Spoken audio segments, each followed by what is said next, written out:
Hi there. I'm coming to you from our latest home, or at least our home for the next week. And this Airbnb kitchen is actually bigger than our kitchen back home since we downsized and we now live in a very small apartment so that we can travel for 6 months out of the year.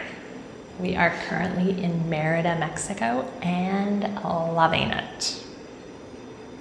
Today I am making Agua de Jamaica.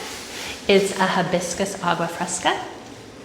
It's literally life-saving when you're traveling in warm climates. It's tart, it's floral, and it's very easy to make in a strange kitchen. It is also sold at almost any restaurant or food cart in all of Mexico, so you can always buy it prepared, but I love to have a fresh pitcher at home. While I make the Agua de Jamaica, I'm going to discuss some of the unspoken glamour associated with long-term rentals and travel.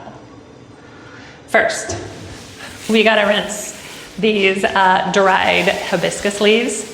They are usually sold in local stores and loose in big bags and boxes. And I always rinse them first because who knows how long they've been sitting there, who's handled them, or what kind of dust they've picked up. So a quick rinse is just good practice. Living long-term in Airbnbs is a trip.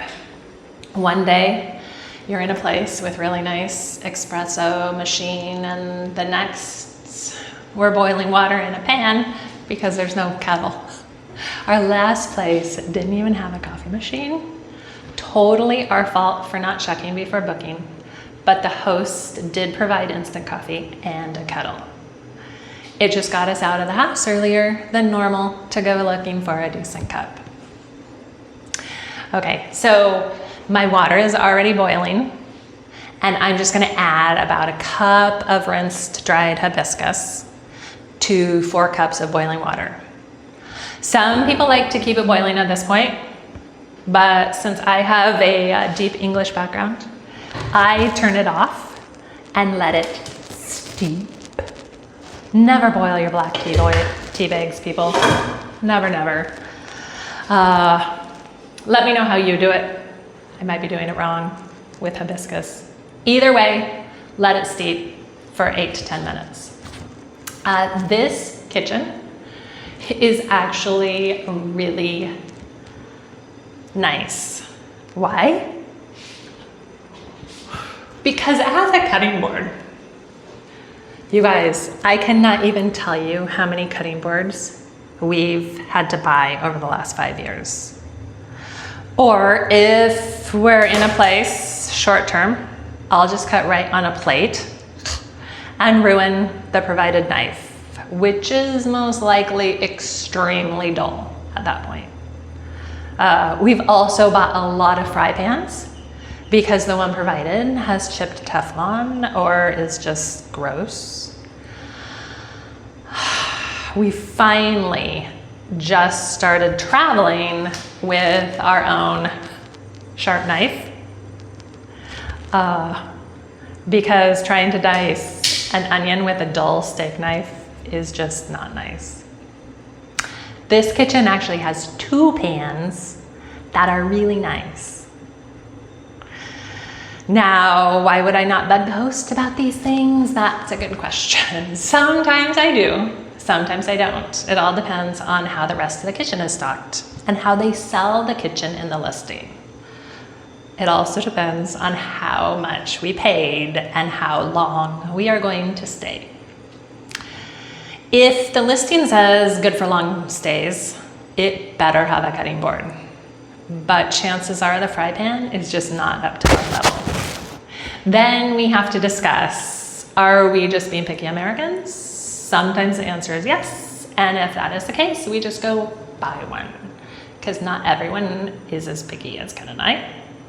Sometimes we get such a great monthly discount, we just pick up a fry pan.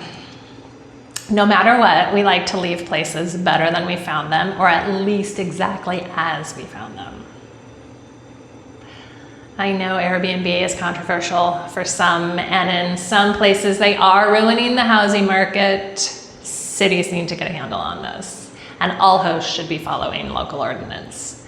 But as a landlord in my hometown, I've crunched the numbers providing short-term rentals in one or two of my really cute apartments, and for the added work it takes, it does not make sense in my world. I will keep long-term tenants in a heartbeat. So hosts need to figure out what makes sense in their world. In the meantime, we stay where it makes sense for us, trying to be respectful of the neighborhood. We are also so old. We remember homestays that we set up via snail mail, okay? And just sending off the check that gets cashed ahead of our arrival, that was risky. So, until there is a better option, we get monthly discounts on apartments because they have kitchens and offer more local experience. And believe it or not, over 40 stays in 5 years, I cannot think of a major dud of a place we've stayed. I can go into the place where dead ants were falling through a skylight in the bathroom, but even that place was nice and I learned to love it, minus the ants. That host was trying to take care of that problem, hence dead, not live ants. Oh, and I can also tell you about one of the gentlemen's clubs where the finale of the evening happened around 3 a.m. and it was always double the volume of all the rest of the night. Our apartment was right 2 floors above this amazing club. But that's for later days. So let me know if you have any horror stories of Airbnbs in the comments. I always love hearing those. I promise to respond in which city the gentleman's club was in. So if a host is nice, receptive to the big changes, we will usually just pick up what we need or what we think is missing for the kitchen. But this place, it has everything we need, including a strainer. It has 2 ways of heating up food. No, count them. 3, a stovetop, a microwave, and a toaster. One of these things can break and we still have a backup. Another sign of a superb kitchen. Oh. Food storage containers. If a host provides Tupperware, I want to give them a 5-star review immediately. It means I can actually make a big batch of my lentil soup. It's cheap, it's easy. I can add as many veggies as I want, but without containers, we're just gonna be eating breakfast, lunch, dinner until the pot is empty and not cooking anything else. So, yeah. Other things with deluxe Airbnbs, just cleanliness. That is something that I'm still pretty picky on.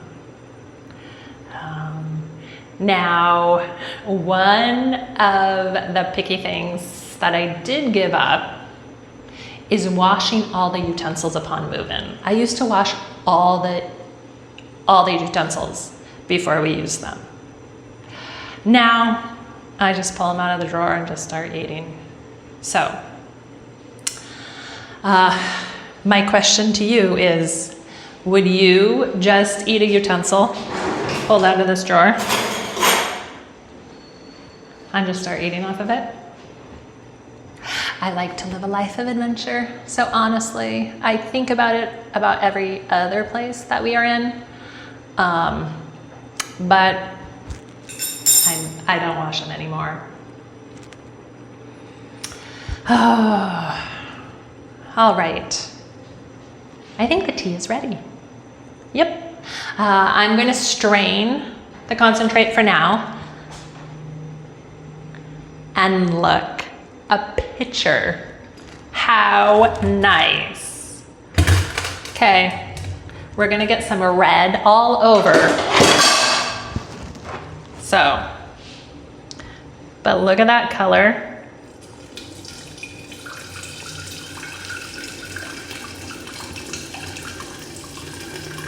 It's splattering, so you definitely don't want to be wearing your white dress for this.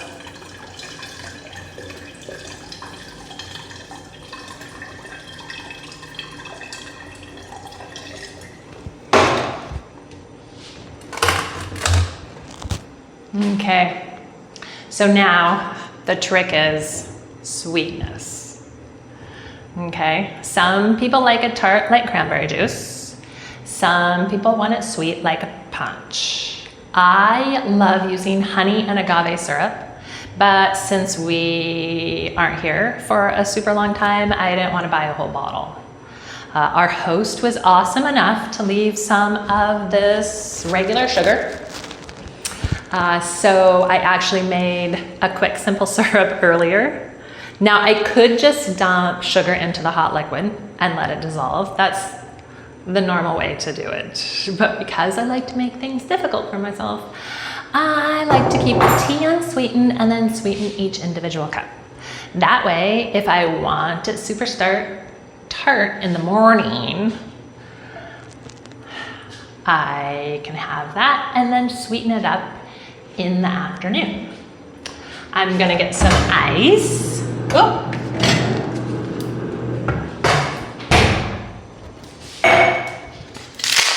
And we can check it out.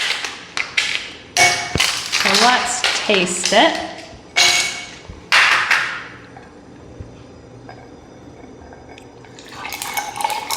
Oh, look at that. Oh, yes. Look at that color.